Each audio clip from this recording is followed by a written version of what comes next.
The gunshot punched through the ceiling tile and turned a square of white into falling snow. Powder drifted down in slow, almost delicate spirals, settling over stainless steel rails, over blue vinyl chairs, over the polished linoleum that still smelled faintly of floor wax and antiseptic. The fluorescent lights hummed. A heart monitor somewhere behind the nurse's station gave 3 clean beeps, then flattened into silence. 30 people froze. A toddler began to cry, then stopped when her mother pressed a shaking hand over her mouth. A magazine slipped from someone's lap and hit the floor with a soft slap that sounded too loud in the sudden stillness. The air tasted like dust and copper. Amara Owai Mensa dropped, not stumbled, not fell, dropped. She folded behind the counter in one controlled motion, knees bending, spine straight, shoulder brushing the edge of the desk as she slid down into cover. Her back met the cool laminate. Her breath came in once, deep and steady, and then leveled out.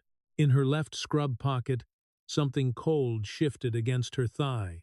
Metal. Smooth. Familiar.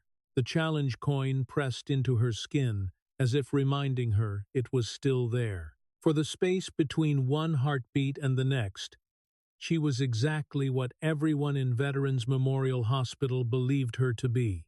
The new girl, 3 months into her first real nursing job. The one who still fumbled the electronic charting system. The one who apologized when she bumped into a gurney. The one who said sorry so often it had become punctuation. Sorry. Excuse me.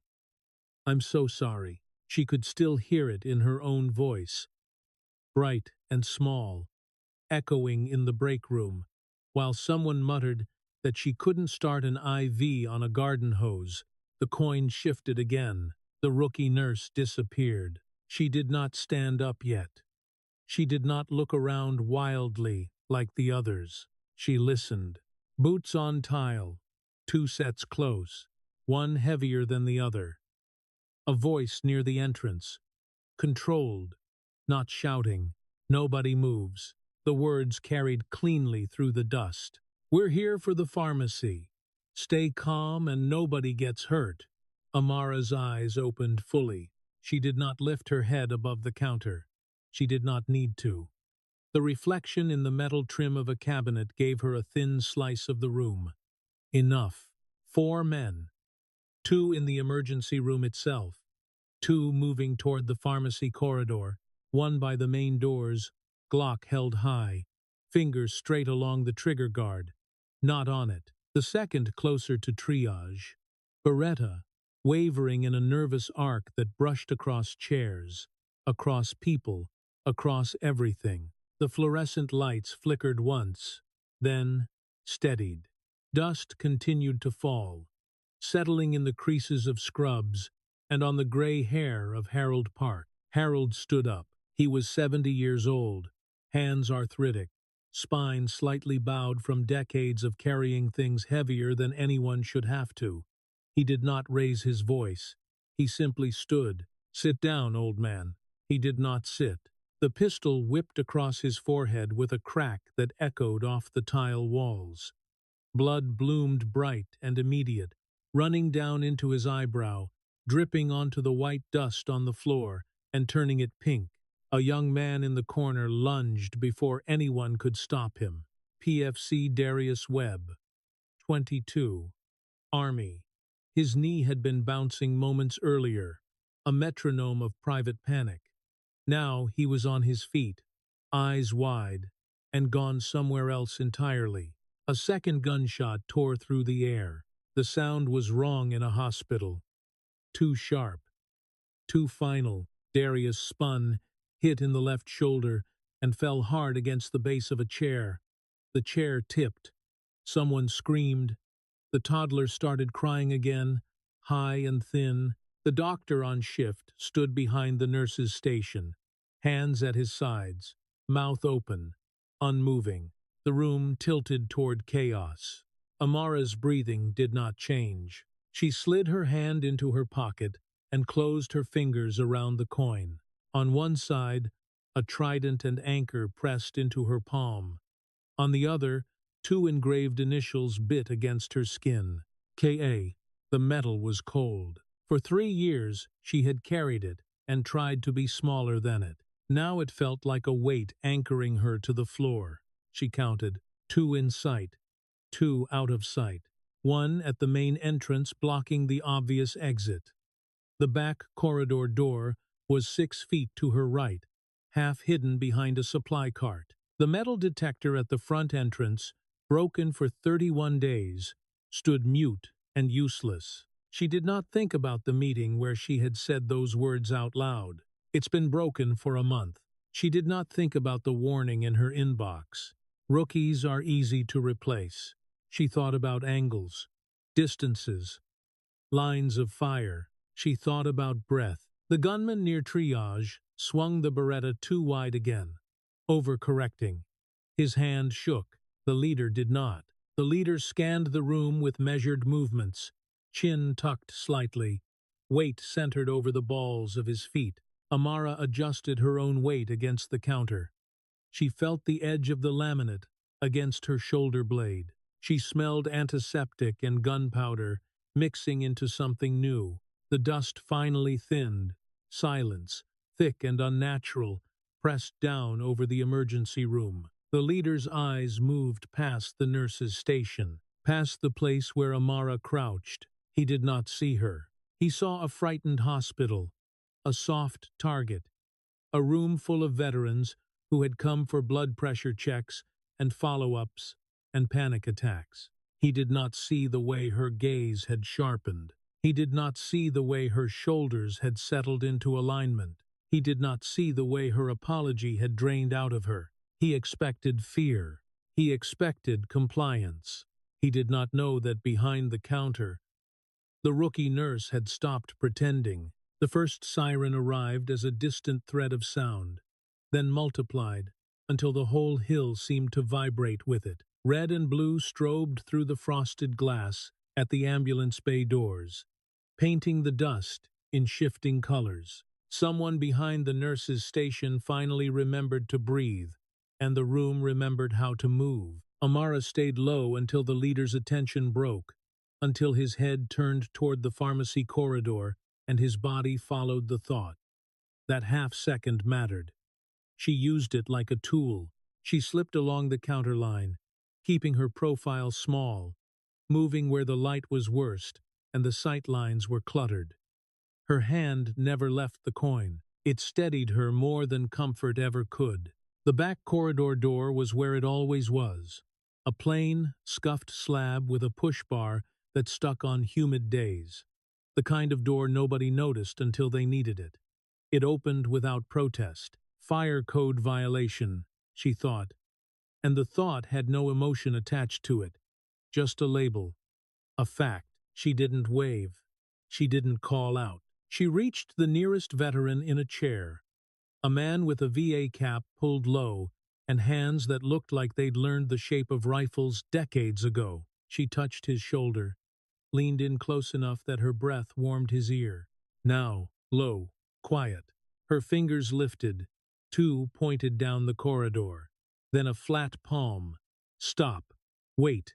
Move on her signal. The gesture was simple, clean, universal to anyone who had ever been taught to survive an ambush. The man's eyes sharpened, as if a switch had been flipped. He nodded once and began to move. Not fast, not dramatic, just efficient. A second veteran saw. Then, a third. A Vietnam-era pair who had been playing chess earlier rose in stiff increments, the way bodies rise when they're older than the mind wants them to be. They didn't ask questions. They didn't look for permission. They moved like men who had spent years learning that noise gets people killed. Amara guided them through the corridor in 1s and 2s, keeping her body between them and the open room. The dust clung to her scrubs, where they were damp with sweat. She could feel it grit against her forearm when she brushed the wall. Behind her, the emergency room filled with the sound of panic finding its voice. A nurse sobbed, Someone tried to stand, and was yanked back down by another set of hands. The leader barked again, sharper this time, trying to clamp down on the chaos he had created. Amara did not look at him. She looked at the people who still could be moved. A woman with a toddler was crouched behind a chair, her whole body curled around the child. The toddler's hair had dust in it like powdered sugar. The woman's eyes were wide, searching for anything solid. Amara slid to her, knee to the floor, palms open. "Follow me," she said. 2 words. No softness, no apology. The woman hesitated, then saw the way the veterans were going silent, controlled, and let herself be pulled into that current. The toddler clutched at Amara's sleeve with sticky fingers as they shuffled into the corridor. The child smelled like fever and fruit snacks. In the corner, Darius Webb was still on the floor, one shoulder pumping blood. His eyes were open, but his focus had gone somewhere far away, somewhere loud and dusty, and familiar in the worst way. His breath hitched like it couldn't find the right rhythm. Amara went to him. She moved on her knees, staying below chair level. She reached Darius and set her hand against his sternum, firm enough that he could feel it through adrenaline. "Look at me," she said, and her voice landed with weight. Not a request, a command designed to be obeyed. His eyes found hers, wild for a second, then locked. "In through your nose," she said, "out through your mouth." He followed without knowing why. His chest rose, fell, rose again. The tremor in his throat eased, just enough. Amara assessed the wound with a glance. Through and through. Lateral. Bright blood, but not spraying. Painful. Terrifying. Not instantly fatal. She reached into her pocket and pulled out a pen. With her other hand, she tore a strip from the hem of her scrub top, the fabric ripping with a soft, ugly sound. She wrapped it around the pen and pressed it into place against his shoulder, creating pressure where pressure mattered. "Hold this," she told him. "Don't let it move." His fingers closed around it, tight, determined. The breathing stayed steady. "Good," she said. And there was something in that one word that made his eyes shine. She shifted to Harold Park. Blood still ran down his face in a line that looked too bright under fluorescent light. He was conscious, angry, stubborn in the way only people who have outlived wars get to be. He grabbed her wrist with surprising strength. "I'm fine," he rasped. "You're bleeding," she answered, and placed a gauze pad in his hand, guiding his fingers to clamp it. "Hold. Hard." He did. No complaint. Amara moved back toward the corridor, and as she did, she felt eyes on her that were different from fear. Recognition. Sharp and uncomfortable. Rita Sandoval stood at the edge of the waiting room, volunteer badge crooked, face unreadable. She wasn't watching the guns. She was watching Amara's movement. The way she checked the corridor before stepping into it. The way she angled her body to cover others. The way her head turned a fraction before her feet did. A puzzle piece sliding into place. Across the intake window, Raymond Delroy sat in his wheelchair, jaw clenched. He couldn't stand. He couldn't run. But his gaze tracked Amara like he was measuring her against something he had seen before. His crossword lay abandoned on his lap, pages speckled with dust. When Amara raised 2 fingers again and flattened her palm, Ray's expression changed, small but unmistakable. His mouth moved without sound. "What team?" Amara didn't answer. She didn't look at him long enough to invite conversation. She gave him one quick glance, a silent promise that she had seen him too, then turned back to the corridor. 11 people made it through before the room felt wrong, emptier than it should have been. The leader noticed. His head snapped toward the back door, as if he could sense the shape of disappearing bodies. His eyes narrowed, and somewhere in that moment, The guns stopped being a threat in the abstract and became a problem with a clock running on it. Amara's hand tightened around the coin until the edge left a faint imprint in her palm. Marcus Devlin didn't know the rookie nurse had spent 12 years fixing gunshot wounds under fire. The conference room on the third floor smelled like stale donuts and dry erase markers.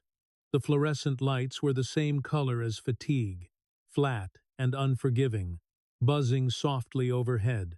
15 nurses packed shoulder to shoulder around a table that was too small, paper cups of burnt coffee sweating onto laminated agendas. Denise Kowalski ran the meeting the way she ran the emergency department, with seniority first and patience last. She stood at the head of the table with a clipboard held like a shield.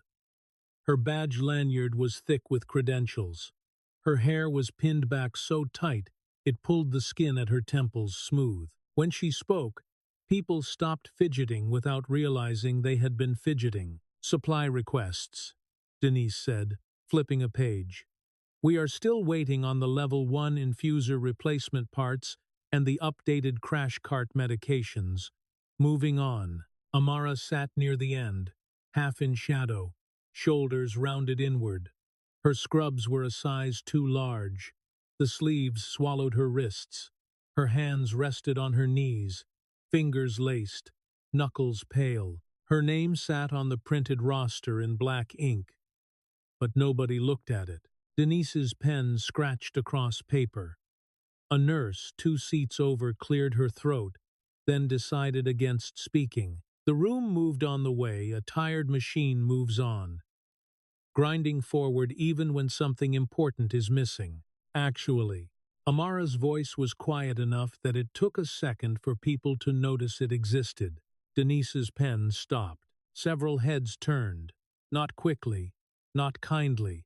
The way a room turns when the person least expected to speak breaks the pattern. Amara's eyes were steady. Her jaw was tight, a small tell she did not allow to become more. "I wanted to ask about the supply shortages in the emergency department," she said. "We have been low on basic trauma supplies for weeks. We ran out of chest seals last Thursday." The air changed. Not because the topic was wrong, because the speaker was. Denise looked at Amara the way someone looks at a door that should stay closed. "We have filed the requisitions through proper channels," Denise said. "These things take time." Amara felt her tongue press against the back of her teeth. She kept her expression neutral. 6 weeks is a long time to be short on chest seals in a trauma-capable emergency department, she said. "We had gunshot wounds last week. We had to improvise occlusive dressings." Denise's eyebrows lifted, as if the words were a personal inconvenience. "That is a compliance issue," Denise said. "The patient was coding," Amara answered. Her voice did not rise. Her hands stayed still. Denise's gaze dropped to the roster, then lifted again. She pronounced Amara's last name wrong. It was not an accident. It landed like a small slap, wrapped in professionalism. "Are you questioning the supply chain process, Miss O.A. Mensa?" Denise asked. Amara did not flinch. She did not apologize. "I am saying the process is not working," she said. For a moment, the room went quiet in a way that was not peaceful. It was the quiet of people who agreed but had bills and kids and mortgages and knew how quickly the wrong attention could ruin a schedule. Denise's pen clicked once. "I will need to document this," Denise said. "Thank you for bringing it to our attention." And just like that, it was over. The meeting moved on, the way it always did, leaving the truth sitting on the table like a dropped instrument nobody wanted to pick up. Afterward, Amara found herself in the stairwell that led to administration. The door shut behind her with a soft hydraulic sigh. The air in the stairwell was cooler, smelling faintly of concrete and bleach. Her footsteps were quiet on the rubber treads. She had not planned to climb. Her body did it anyway. Gerald Whitcomb's office sat on the fourth floor behind a door that looked heavier than it needed to be.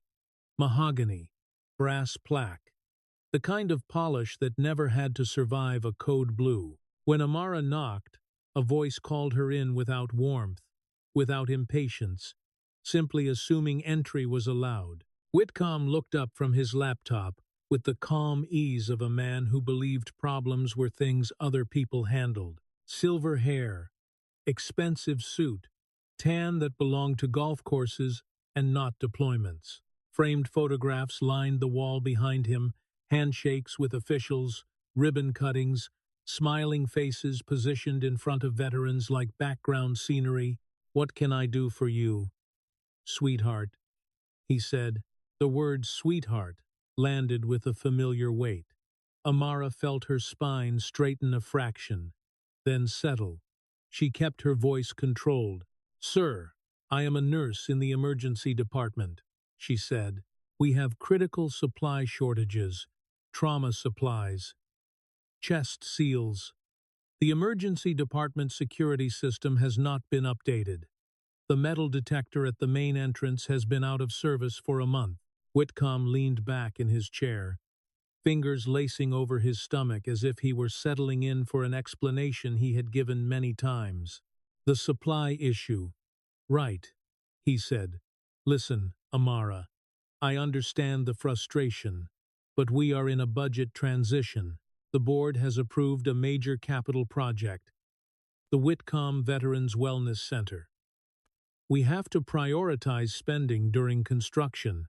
Amara stared at the window behind him, the expensive view of the harbor. The glass was clean enough to feel like a different world. "You are building a wellness center while the emergency department runs out of chest seals," she said. Whitcomb's smile tightened by a millimeter. "Nurses do not understand budgets," he said. "That is not an insult. It is just not your lane. Your job is patient care. My job is the big picture, sir." "With respect," Amara said, "the metal detector has been broken for a month." "It is on the schedule," Whitcomb said, and his tone lowered slightly, the way a door closes gently before it locks. "These things take time. Is there anything else?" he asked. There was so much else. But Amara recognized the wall when she met it. She nodded once. "No, sir," she said. "Thank you for your time." She was almost out when Whitcomb spoke again, voice smooth as polished wood. "Oh, and Amara, a word of advice." She stopped. "Rookies are easy to replace," he said, smiling in a way that never touched his eyes. "Keep your head down. Do your job. Let the people who understand how this place works handle the rest." Amara walked back down the stairwell, with her fingernails cutting crescents into her palms. That afternoon, her inbox pinged. A written warning, filed by Denise, citing a documentation protocol failure from 2 weeks ago during a code blue, the kind of delayed charting that usually earned a verbal reminder and a tired shrug. Amara stared at the screen until the words blurred slightly. The fluorescent light above her desk hummed like an insect trapped in a jar. In her pocket, the coin sat heavy, cold, and patient. She did not quit. Not yet. Sleep did not come like rest. It came like a trap. Amara lay on her back in her Dorchester apartment, the room dark except for the thin orange line of streetlight leaking through the blinds. The radiator clicked and hissed. Somewhere outside, a car door slammed. The city kept moving with the careless rhythm of people who still believed night was only night. Her phone sat face down on the kitchen counter. She had not checked it in hours. The written warning lived behind her eyes anyway, a bright rectangle of text stamped into her vision. The words were simple. The weight behind them was not. She turned onto her side and stared at the wall. The wall stared back. Her chest rose once, shallow, as if her body didn't trust the air. In her left hand, the challenge coin felt colder than the room. She rolled it between her fingers until the edges warmed slightly from skin contact, metal against callus. A small sound, almost nothing, but it was enough to keep her anchored in the present. Then the nightmare arrived the way it always did when her defenses were tired.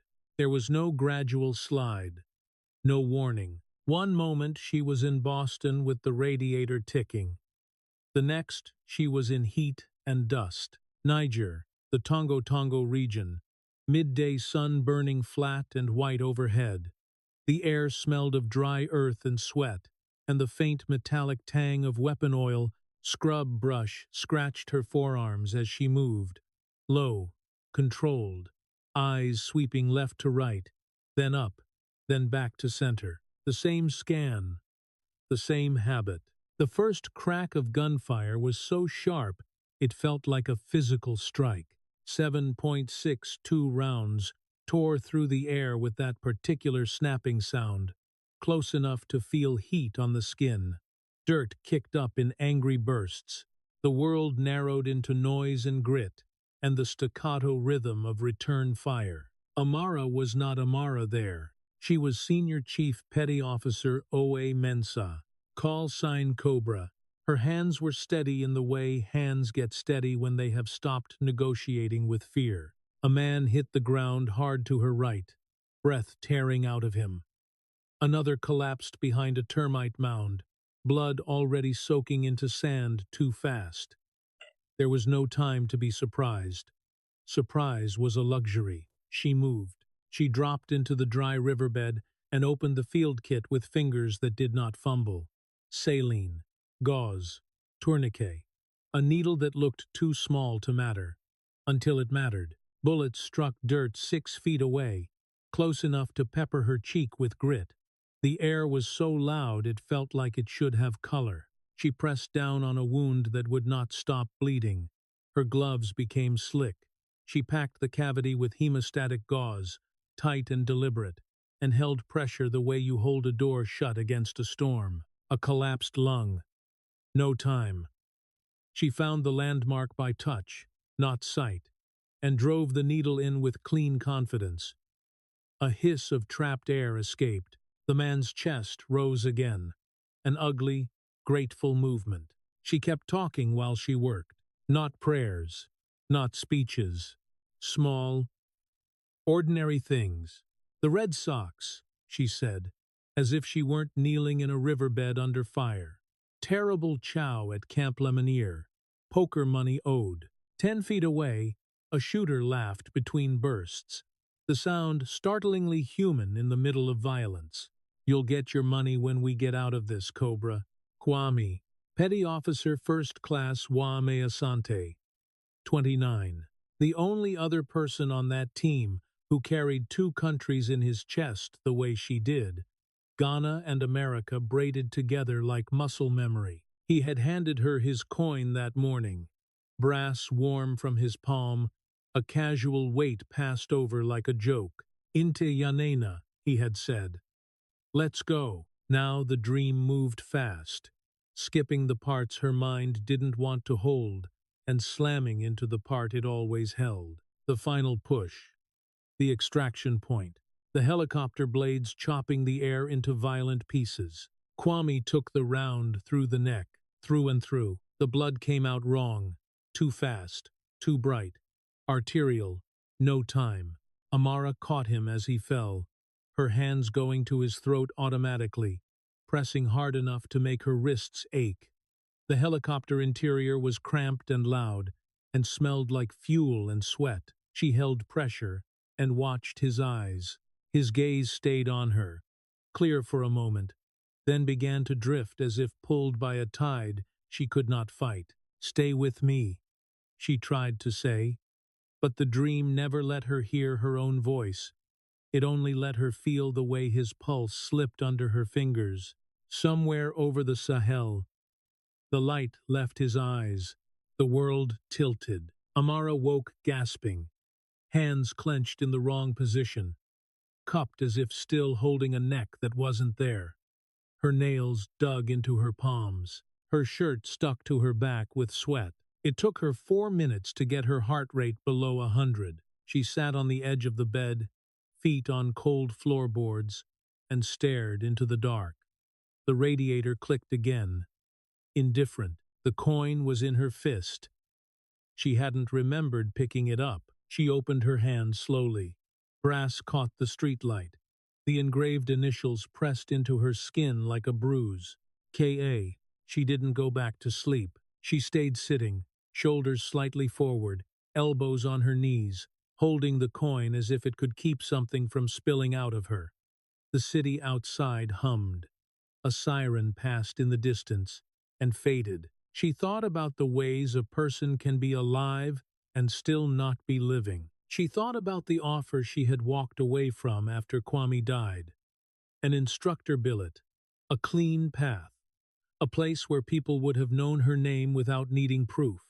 She had lasted 2 days. Every student had his face. Every training scenario smelled like that riverbed. So she ran. Kumasi, a rural clinic. Babies delivered with her hands. Malaria treated under dim fans.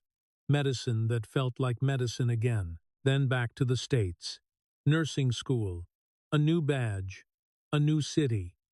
A version of herself small enough to fit into civilian hallways without being noticed. But training doesn't dissolve. It settles into bone. You can't unhear gunfire. You can't unlearn the way a room breaks into sectors and exits. You can't stop seeing the places where a body will fall if something goes wrong. And in Boston, under fluorescent lights, something had gone wrong that wasn't a bullet. A system. A gate. A warning in an inbox. Amara turned the coin over in her fingers, once, twice, until the edges stopped biting. In the dark, she didn't hum any lullaby. She just breathed, slowly, like someone preparing for a day she hadn't chosen, but would have to walk into anyway. Wednesday morning tasted like burnt coffee and resignation. The break room window looked out over the harbor, but the light was flat and gray, the kind that made the water look like dull metal. The USS Constitution was there somewhere beyond the haze, a silhouette that refused to fully appear, as if the fog had decided it deserved privacy. Amara stood at the counter with a paper cup she didn't want. The machine coffee smelled faintly of plastic, like it had been brewed through old tubing. She took one sip anyway. It was hot enough to punish her tongue. A schedule sheet lay taped to the bulletin board beside the microwave, edges curling from humidity. Names in neat columns, shifts, rotations, assignments. Her name had been moved again. Triage desk. 4th time in 6 weeks. Triage was not where you learned. Triage was where you were parked. A place to be useful without being trusted. Amara stared at the paper until the black letters began to feel like physical objects. Denise Kowalski sat at the desk in the corner, typing with sharp, efficient keystrokes. Her posture was perfect. Her hair was perfect. The union lanyard hung like a badge of authority. Amara approached quietly. The soles of her shoes barely squeaked on the tile. "Denise," she said. Denise didn't look up. "Yes, I was hoping for more trauma bay time," Amara said. "My skills assessment." "Your skills assessment is fine on paper," Denise said, still not looking up. "But I need experienced hands in trauma. When you've been here longer than a semester, we'll talk." Amara held her expression steady. The words sat in her chest like a weight. "I've been here 3 months," she said. Now Denise looked up. Her eyes were polished steel, not angry, just closed. "When you've been here longer," Denise repeated, and the repetition made it final. Amara nodded once. The way you nod, when you understand the conversation, is not actually a conversation. She stepped away before her face could change. In the break room, the radiator under the window rattled, as if it had something to say about budgets and priorities. Amara poured another cup she didn't want. The liquid hit the bottom with a thin, tired sound. She pressed her fingertips to the edge of the counter and stared out at the harbor again, as if the water might offer a different answer than the schedule did. Her reflection in the glass looked like someone wearing someone else's scrubs. I don't belong here. The thought came clean and sharp, not dramatic, just honest. She imagined quitting the way she had imagined it before, handing in her badge, walking out, letting the building swallow her absence without noticing. She had practiced disappearing. Behind her, a set of wheels squeaked in the hallway. The sound was familiar now, persistent, unapologetic. Raymond Delroy appeared in the doorway in his wheelchair, filling the frame like a blockade. His shoulders were broad, even sitting down. His jaw worked slowly, as if he was chewing on the day. A crossword puzzle lay across his lap. The pencil was tucked behind his ear, like it belonged there. 9-letter word for stubborn, he said. Amara didn't turn right away. She let herself hold the view a second longer, like she was absorbing it for later. Then she faced him. Obstinate, she said. Ray squinted at her as if she had personally offended him. Doesn't fit. It's 9 letters, Amara said. Obstinate. I know how to spell, Ray said. It doesn't fit the crosses. He wheeled into the room with the slow confidence of someone who never felt like he needed permission to enter anywhere. He parked beside the coffee machine and began the complicated operation of pouring himself a cup, one hand on the pot, the other bracing his chair. His movements were careful, but his pride wasn't. Amara watched him for a moment, then reached over and steadied the cup as the coffee sloshed dangerously close to the rim. He glanced at her, a flicker of gratitude that would never become a thank you. You look like hell, he said. Thanks, Amara replied. Don't mention it. Ray took a sip. His face tightened as the bitterness hit. This stuff is criminal, he muttered. Amara didn't argue. She didn't have the energy. Ray eyed her over the rim of his cup. You know what my drill instructor told me at Paris Island 35 years ago? Amara's mouth twitched. She knew better than to encourage him. He didn't wait. Delroy, he said, the Corps doesn't care if you're having a bad day. Neither does the enemy. So you can feel sorry for yourself, or you can square your shoulders and get back in the fight. But you can't do both. He spoke like he was reciting scripture, like the words had been branded into him somewhere deep and stayed there. Amara stared at the harbor again. The fog shifted slightly, thinning at the edges. Sound advice, she said. Terrible man, Ray continued. Got hit by a bus in Jacksonville in '94. He paused just long enough to let the image form. The bus was fine. The laugh escaped Amara before she could catch it. Short, sudden, real. It startled her as much as it would have startled anyone else. For a second, it felt like a crack in a wall she had been pressing her whole weight against. Ray grinned, satisfied. There she is, he said. Amara's smile faded quickly, but it didn't vanish completely. She met his eyes, and for a heartbeat she considered saying the truth out loud. Not the truth Denise had punished, a different truth. But the words stayed behind her teeth. Ray glanced down at his crossword, then back up. You quit yet? Amara's fingers tightened on the edge of the counter. No. Good, Ray said, as if the answer mattered to him personally. Then he made a sloppy salute with 2 fingers, the Marine version of a wink. Get back to work, new girl, he said. Amara's voice came out steadier than it had been a minute ago. Get back to your room, gunnery sergeant. Physical therapy in 20 minutes. Yes, ma'am, he replied, and rolled out, wheels squeaking in protest. Amara watched him go. The hallway swallowed the sound, and the break room became quiet again. But it was a different quiet, less heavy, like someone had opened a window a fraction. She looked back at the schedule on the bulletin board. Triage desk. She exhaled slowly, then squared her shoulders just a little, the way Ray had said. Not because she wanted to be brave, because she didn't know how to be anything else and still show up. Outside the window, the fog shifted again, and for a moment, the Constitution's masts appeared like thin, dark lines against the gray. Amara turned away from the harbor and headed for her shift. Tuesday hit the emergency department like a wave that refused to break. Flu season overflowed into every corner. 3 ambulances idled in the bay with their rear doors open, diesel fumes curling into the cold air. A water main break on the second floor had left the building tense and damp, the kind of day where even the fluorescent lights seemed impatient. Amara worked triage with 6 charts open in front of her, fingers moving faster than her comfort with the system.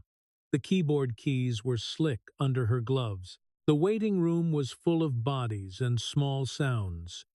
Coughing fits, a baby's wheeze, the scrape of plastic chair legs against tile, the constant low murmur of people who had been waiting long enough to stop believing anyone was coming. Denise Kowalski hovered behind her like a shadow with a badge. Every time Amara clicked, Denise's eyes flicked down.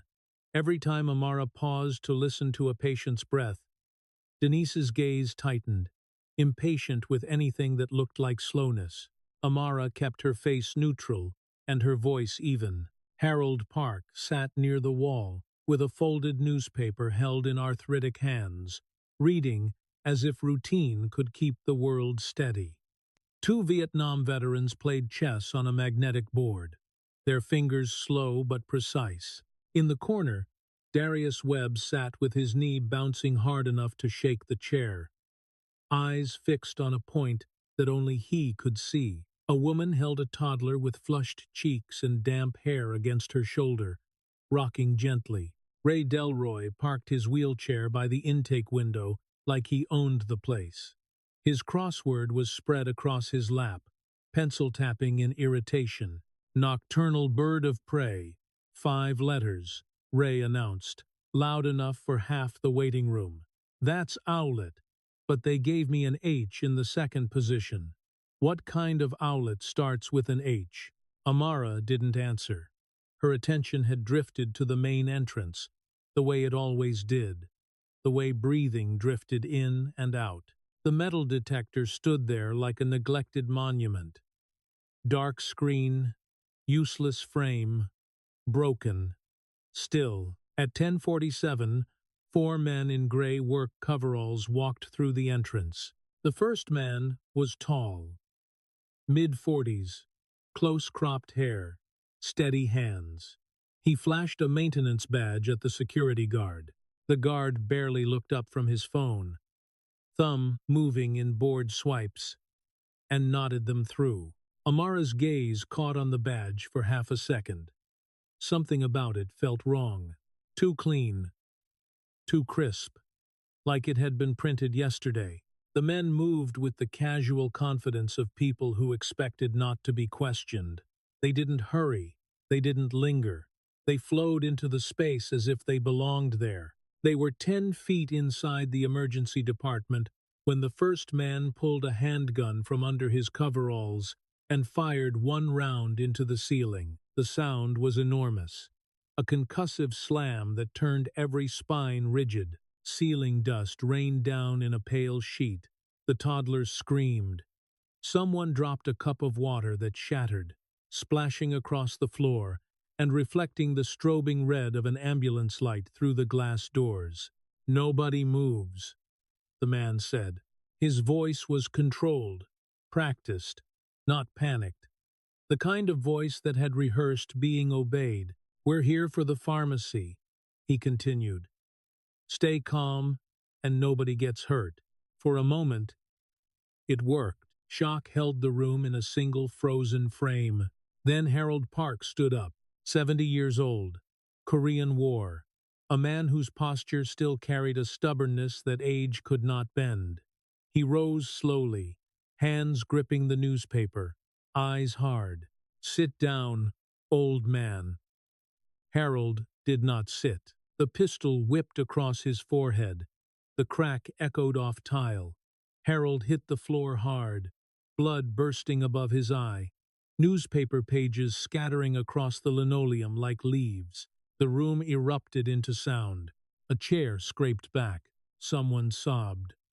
The woman clutched her toddler tighter, pressing the child's face into her shoulder. Darius Webb surged out of his seat with a raw, desperate motion, as if his body had decided that staying still meant dying. His eyes were wide and gone at the same time. A second gunman fired. The round struck Darius in the left shoulder. He spun, stumbled, and collapsed against the base of a chair. A strangled sound tore out of him. Not a clean scream, something older. Something dragged out of a different place. A doctor behind the nurse's station, Aguilar, stood rigid with his mouth open, hands at his sides, as if waiting for someone to tell him what part to play. Denise crouched behind the triage desk, mascara already smearing as her breath came too fast. Ray Delroy's crossword slid off his lap and hit the floor. His hands gripped the wheels of his chair so hard the knuckles went white. Amara dropped behind the nurse's station counter, not in a stumble. In one controlled motion, knees folding, body low, back to the cool laminate. The dust drifted down around her, catching in the folds of her scrubs and on the edges of the computer monitors. Her left pocket shifted as she moved. Cold metal pressed against her thigh. She didn't look up yet. She listened. Two in the room.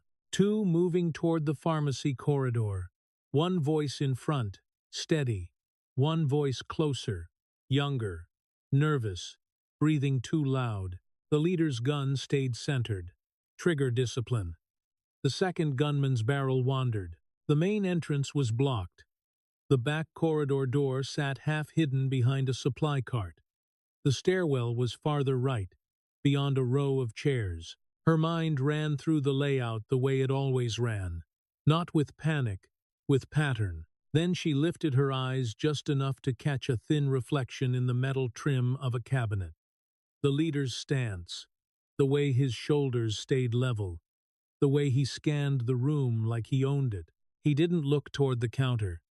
He didn't look toward her. He saw a hospital, a soft target. Amara's breath leveled. The dust settled on her eyelashes. She closed her fingers around the coin in her pocket and felt the edges bite into her palm through fabric, anchoring her to something colder than fear. When she moved, it was quiet, low, deliberate, and for the first time that morning, the waiting room began to change shape around her, not as a crowd, but as a map. Amara reached Darius Webb first. She moved on her knees, staying below chair level, keeping her body tight to cover. Dust clung to the floor in a pale film and stuck to her scrubs where they brushed the tile. Darius lay on his back, left shoulder pumping blood, eyes wide but unfocused, like he had been yanked out of Boston and dropped into a different war. His breathing came in broken snaps, too fast to be useful. Amara planted one hand flat against his sternum, firm enough that he could feel it through the tremor in his chest. "Look at me," she said. Her voice was low, almost quiet, but it cut through the room with a kind of certainty the body recognizes before the brain does. Darius's eyes found hers, grabbed on, and stayed there like he needed the anchor. "In through your nose," she said, "out through your mouth." His breath hitched, then followed the cadence. Once, twice, a third time. The panic didn't vanish, but it stopped spiraling. Amara's gaze flicked to the wound. Through and through. Lateral. Bright blood, but no arterial spray. Painful. Scary. Not fatal in the next minute. She pulled a pen from her pocket and tore a strip from the hem of her scrub top, the fabric ripping with a soft, ugly sound. She wrapped the strip around the pen and pressed it into the wound site with clean pressure. improvising a compress that held where it needed to hold. "Hold this," she told him. "Hard. Don't let it shift." Darius's fingers closed around it. White knuckles. He nodded once, eyes still locked to hers as if she were the only stable thing left in the room. "Good," Amara said, and the words sounded like a promise. She slid to Harold Park next.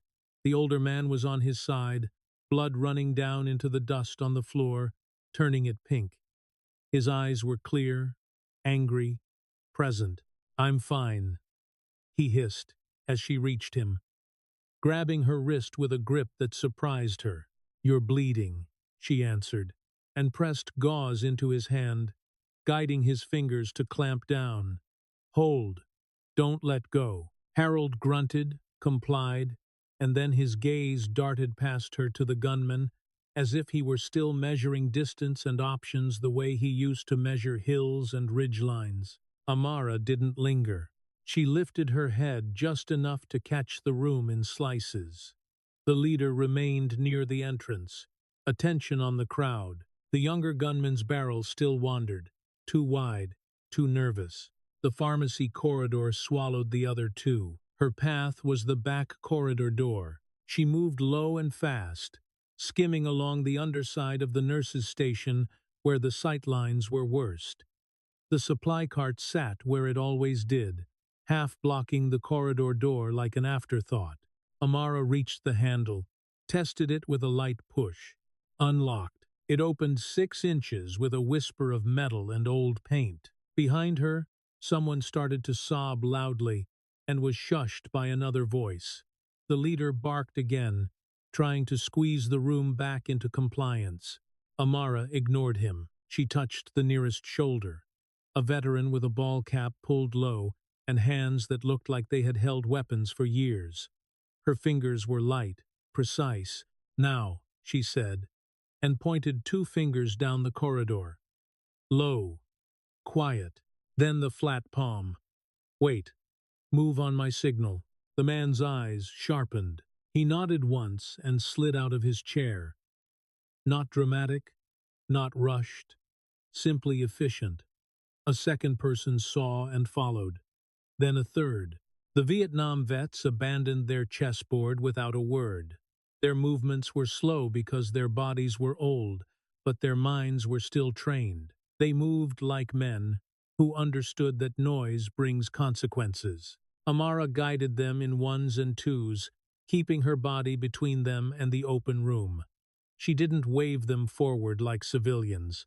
She cued them, released them, staged them into the corridor like an orderly evacuation from something worse than fire. A woman with a toddler clutched tight behind a chair, face wet, lips trembling. The toddler's hair was powdered with dust. Amara slid to them, palms open, voice controlled. "Follow me," she said. No comfort, no pleading. The woman swallowed hard and moved. The toddler's small fingers grabbed Amara's sleeve as they slipped into the corridor. The child smelled like fever and fruit snacks and fear. Amara's torn scrub hem brushed her thigh as she pivoted back into the room again. She kept doing it. Touch, whisper, signal, move. People began to flow. Not everyone. Not the ones too frozen to stand. Not the ones trapped behind the leader's line of fire. But enough that the waiting room felt subtly different after each pass. Lighter, emptier, as if the building itself were exhaling through the back corridor. From the intake window, Ray Delroy watched everything. He couldn't stand. He couldn't run. His back was held together with fresh titanium and pain medication, and his wheelchair was a cage in moments like this. But his eyes worked the way they always had. He watched Amara check corners without thinking, slicing angles with her shoulders tight to cover. He watched her glance over her shoulder at regular intervals, checking her 6. He watched her body position itself between patients and the gunmen, always between, always absorbing the risk. Ray's jaw clenched. He had seen those habits. He had trained with men who moved like that. He had deployed alongside people who carried rooms in their peripheral vision. His lips moved without sound. What team?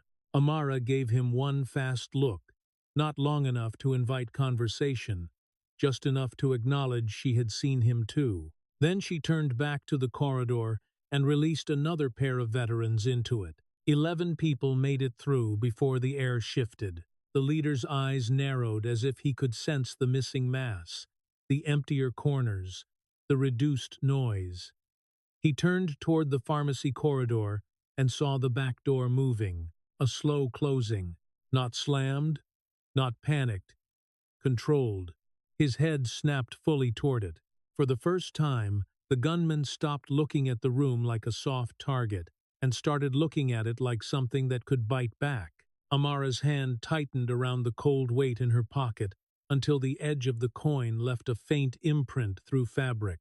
Marcus Devlin didn't know the nurse moving people out had spent 12 years fixing gunshot wounds under fire. He knew now that something in this room wasn't behaving the way it should, and he didn't like it. Marcus Devlin moved fast. He pivoted from the pharmacy corridor with the leader's Glock held tight and level, shoulders squared, gaze scanning for leverage. The waiting room had thinned, and the absence of bodies annoyed him more than the bodies ever could. He grabbed the nearest person within reach, Denise Kowalski. She had been crouched behind the triage desk, arms wrapped around herself, eyes wide and wet.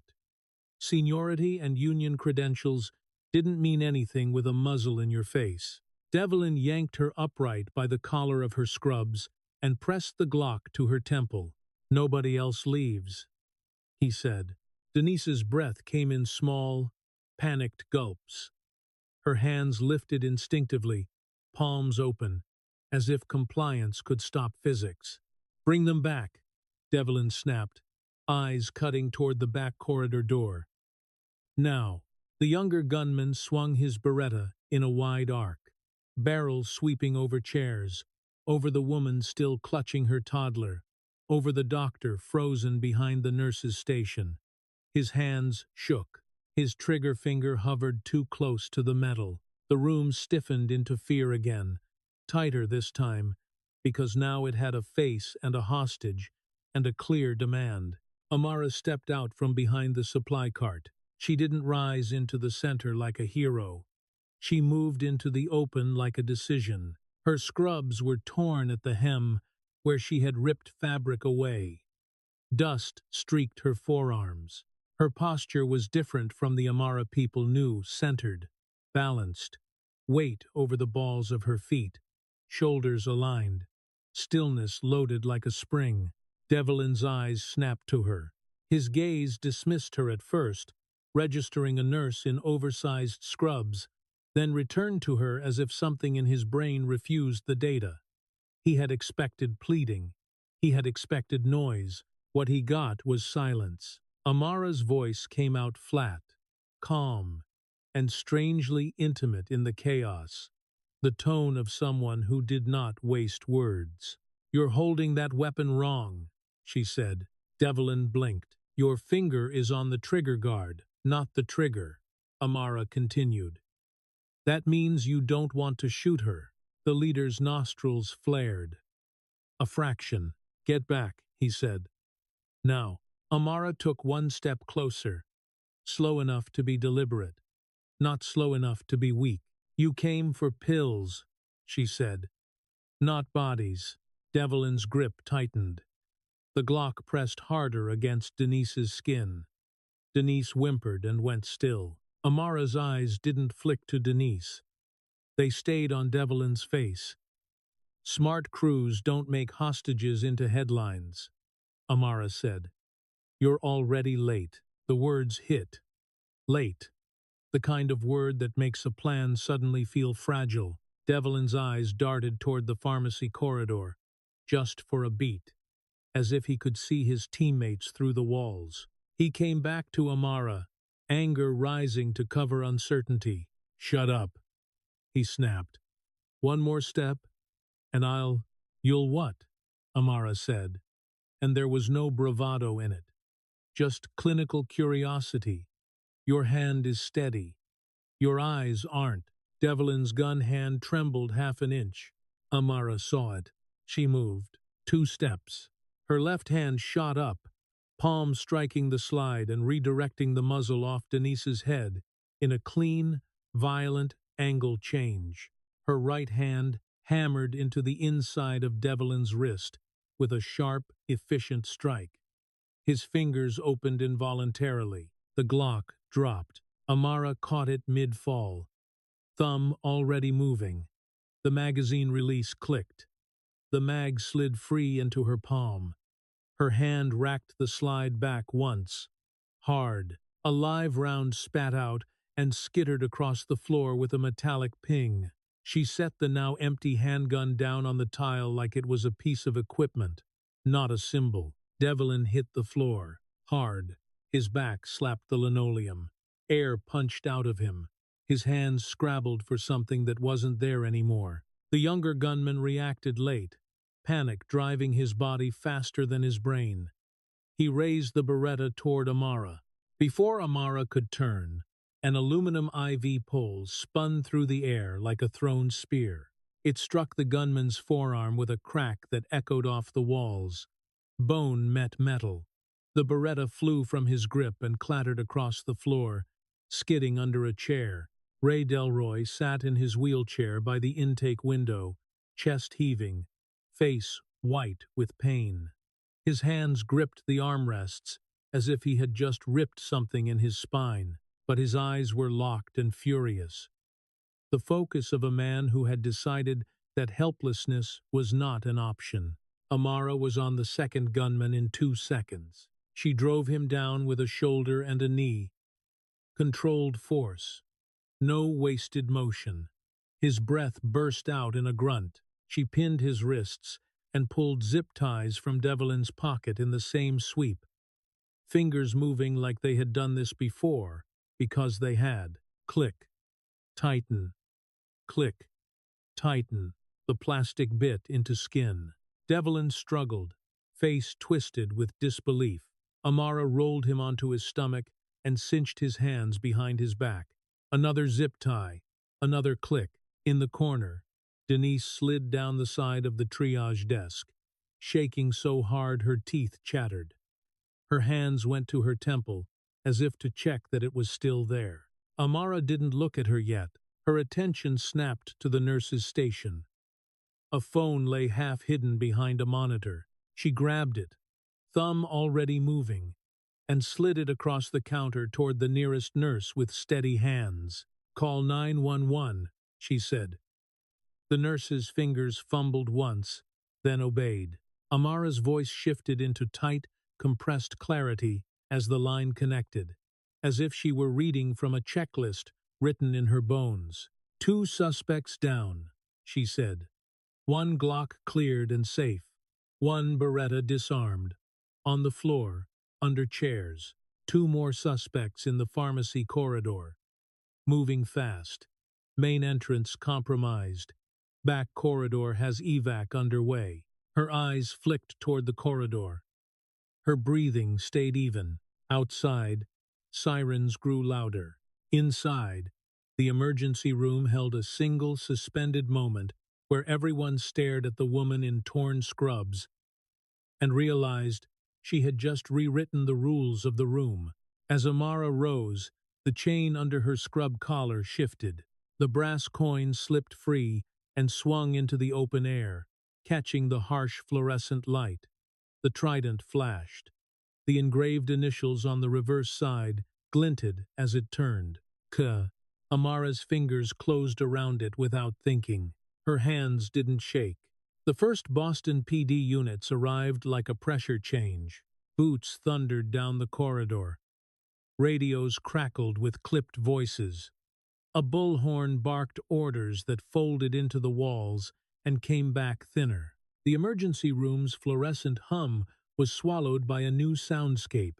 Sirens outside, armored vests brushing fabric, the hard snap of authority taking control. Amara stayed where she was, centered in the mess. eyes tracking the pharmacy corridor, while the dispatcher's voice spilled from the speakerphone behind the nurse's station. Describe the suspects, ma'am. Two males down in the waiting room, Amara said, voice steady. One male in gray coveralls, mid-40s, close-cropped hair, steady hands. Another younger, nervous, Beretta. Two more in the pharmacy corridor, also in coveralls. Expect firearms. They moved toward controlled substances. Her words were short, clean, built for transmission. The dispatcher repeated them back without wasting syllables.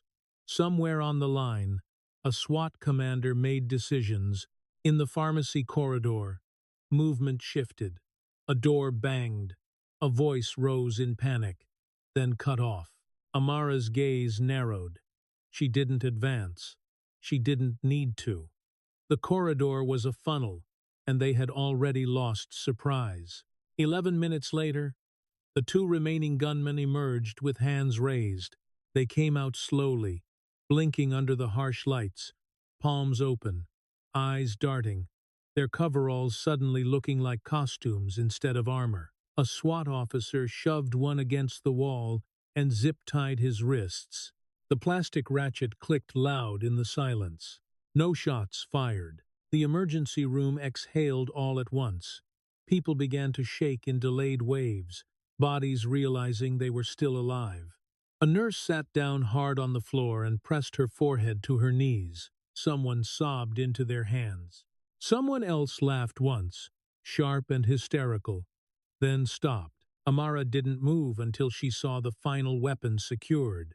Then she stepped back, heels scraping dust on tile, and let the room fill with uniform. A detective with a notepad approached her cautiously, as if she might do something else unexpected. "Ma'am," he started. Amara turned her head toward him.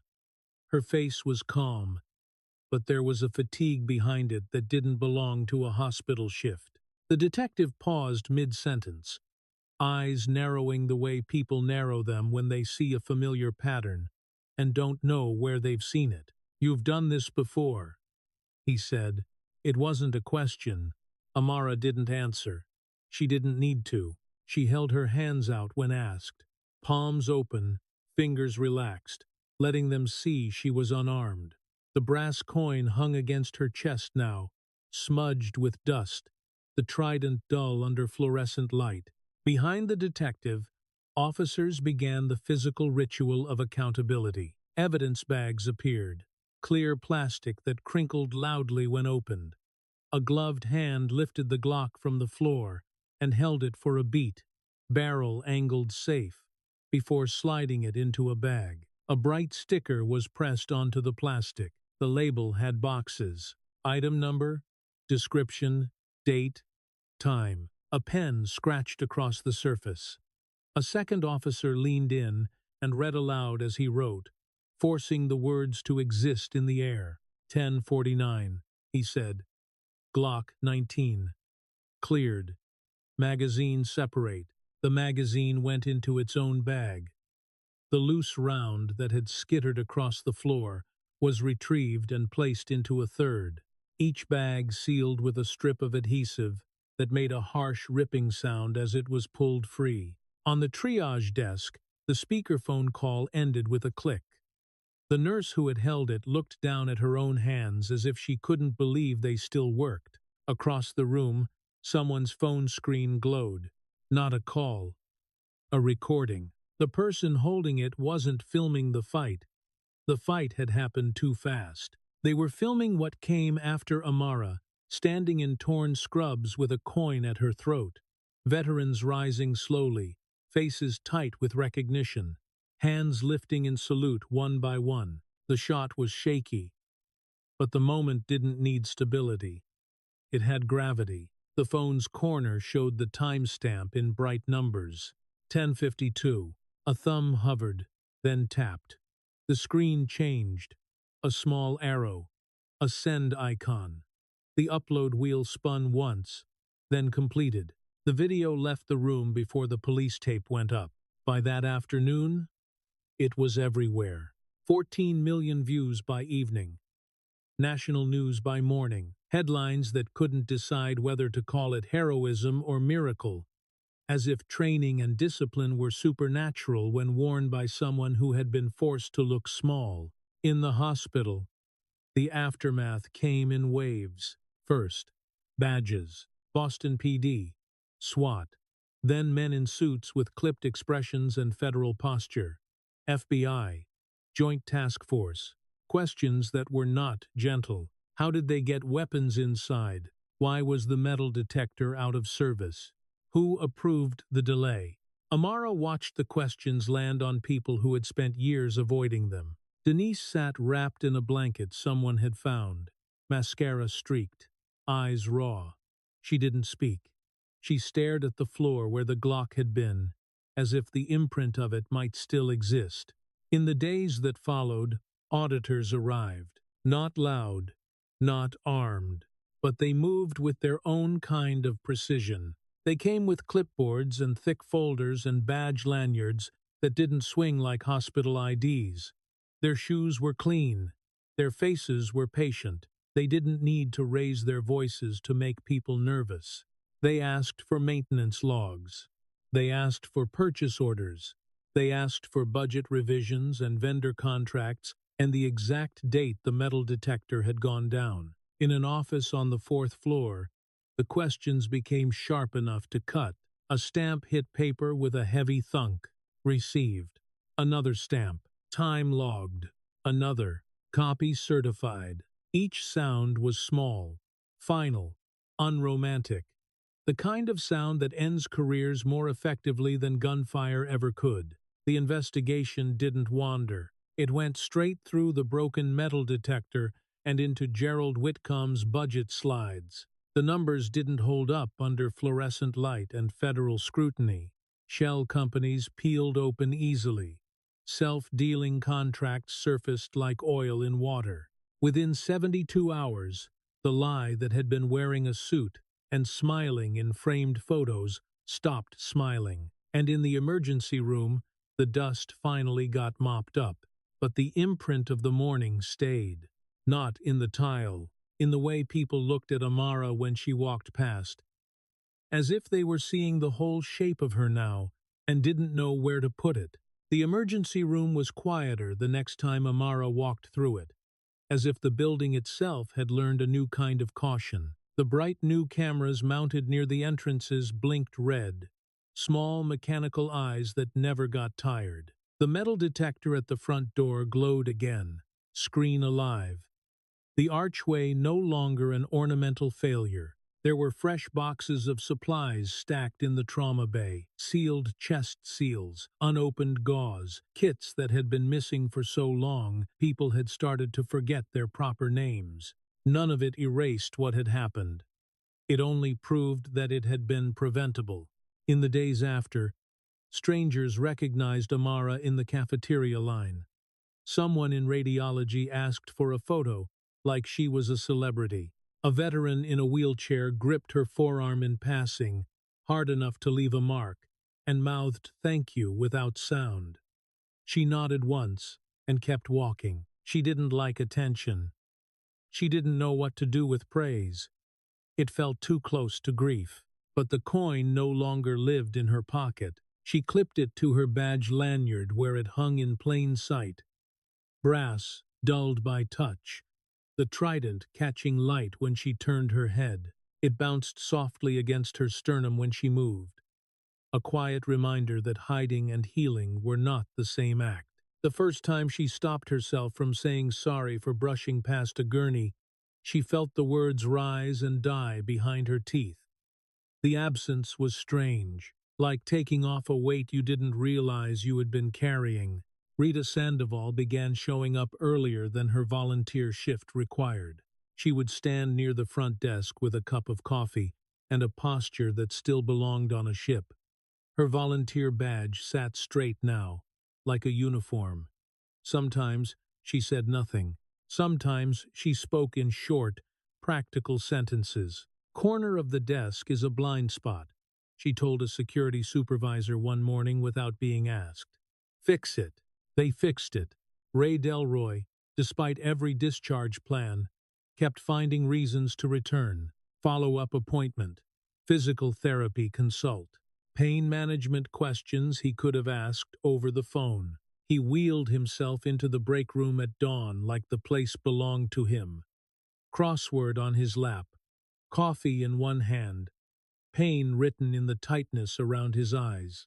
9-letter word for stubborn, he would say, because he liked repeating a joke until it became a ritual. Amara would roll her eyes and answer anyway. One morning, about 3 days after the incident, Denise Kowalski walked into the break room at 6 a.m. and looked like she had been scraped raw. No makeup, no clipboard, no union lanyard, just a tired face and hands that couldn't stop shaking. She stood in the doorway longer than anyone needed to. "My son is a Marine," Denise said, finally. Amara didn't speak. She waited. "Fallujah, 2004. Denise continued. "He came back different. He doesn't talk about it. Doesn't talk about much." Denise sat down at the table like her knees couldn't hold her up anymore. The chair legs scraped the floor with a sound that made Amara's shoulders tighten, then relax when nothing followed. "I built walls here," Denise said, staring at her own hands as if she didn't recognize them. "I told myself it was standards, that it was protecting the department, making people earn their place." Her throat worked. She swallowed hard. "But I think I was just afraid," she admitted. "Afraid of the new ones, afraid of being replaced, afraid of admitting this place has been breaking for a long time, and I've been standing in the doorway pretending I couldn't see it." She finally looked up. Her eyes were wet but steady. "I don't have an excuse," Denise said. "I have an apology, and I know the difference." Amara let the words sit between them. She thought about the riverbed, about the way unkindness accumulates inside a body like shrapnel, not killing you, just making everything harder to move. "Your son," Amara said after a moment. "What's his name?" "Danny," Denise answered. The name came out soft, as if saying it hurt. "If Danny ever wants to talk to someone who gets it," Amara said, "I'm here." She paused, then added, "Because it mattered, not as a nurse. As someone who knows what it's like to come home and not be home." Denise's eyes filled. She nodded once. That was enough. No hug, no performance, just recognition and a quiet agreement to stop doing harm. In the weeks that followed, the Navy called. There was a formal offer: rank restoration, back pay, a position at Coronado, a clean return to a world that would have understood her without explanations. The hospital's new administrator offered her a promotion too: trauma team lead, a title, a raise, an office with a door that closed. Amara listened to both offers and turned them down. She stayed. Same shift, same ER, same building that smelled like floor wax and instant coffee and history soaked into brick. But she stopped shrinking. She started something instead. They met in a small conference room that used to host budget meetings. Now it held a circle of folding chairs, a pot of coffee that still tasted terrible, and a handwritten sign on the door that read, "Bridge Program" in block letters. The first meeting had 6 people: a lab tech with a Navy tattoo hidden under long sleeves, an EMT who hadn't slept well in months, a respiratory therapist who flinched when someone dropped a clipboard, a phlebotomist who kept scanning exits without knowing why. Amara didn't lead with a speech. She didn't explain trauma. She didn't hand out pamphlets. She set the coffee down, sat in one of the chairs, and let the room be quiet for a moment. Then she said, "Simple rules. Nobody has to talk. Nobody gets interrupted. If you've been there, you know." Heads nodded, shoulders loosened by a fraction. Denise helped her set it up. Not as a favor, as a repair. On a Thursday morning 6 weeks later, Dawn bled slowly into the harbor, beyond the break-room window. Fog clung to the water, thick enough to hide the USS Constitution entirely, then thinned in delicate strips, as if pulled by invisible hands. Ray wheeled into the break-room with his crossword like always. 9-letter word for stubborn, he said. Amara didn't look up from her coffee. Obstinate. Doesn't fit, Ray said, grinning. She finally took the crossword, traced the grid with her finger, and found the problem. T in the 5th position, she murmured.